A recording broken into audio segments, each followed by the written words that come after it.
و عن نبی صلی الله علیه و سلم در شأن ماه شریف رمضان پیغمبری بزرگ اسلام حدیثی فرمود که من فرح بدخول رمضان حرم الله جسده علی النیران.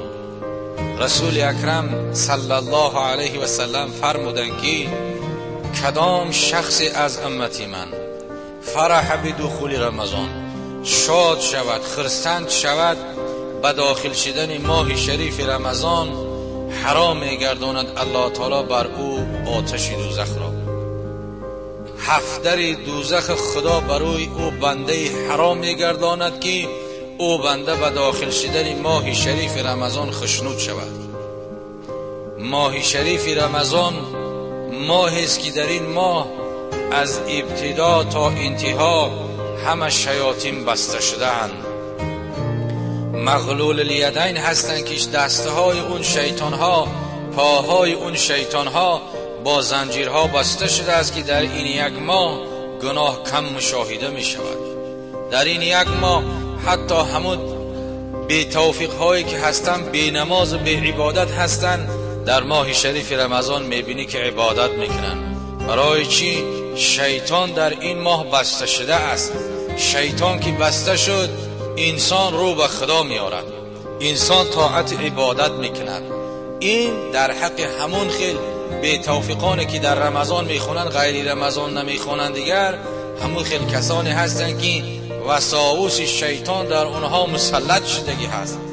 اما او انسان مسلمان قوی اراده که ایمانش قوی است، نور ایمانش جلا میدهد، او در طاعت عبادت خدا دائما اون چی است با قوت با میانی بسته ایستاده است.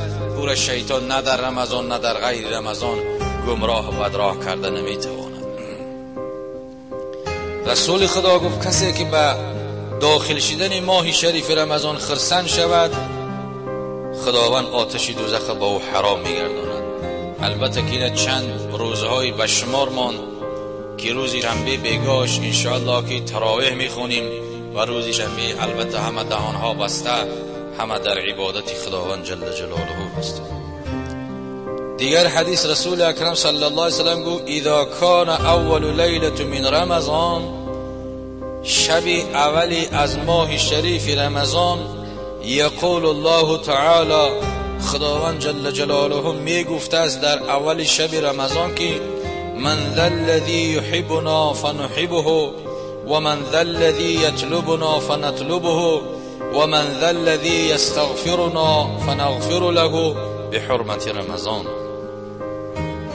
در شب اول ماه شریف رمضان خدا می گفته است به بنده که من ذا الذی یحبنا، کی هست او شخصانی که دوست می دارد ما را تا دوست بداریم او را، و شخصانی که کیست اون شخصی که طلب میکند ما را، ما هم او را طلب میکنیم، و کی هست اون شخصانی که طلب استغفار میکنن، خدا میگه ما او را مغفرت میکنیم به حرمت رمضان.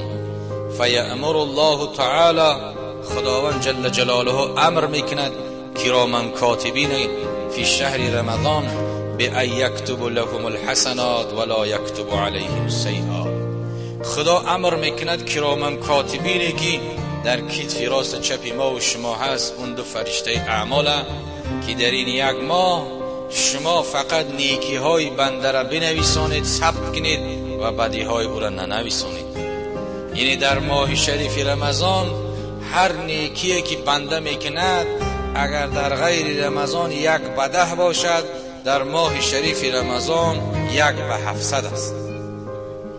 یک ثوابی که در ماه شریف رمضان میکنی 700 برابر خداوند در نامه اعمال اگر که بخواهد ثبت میگرداند.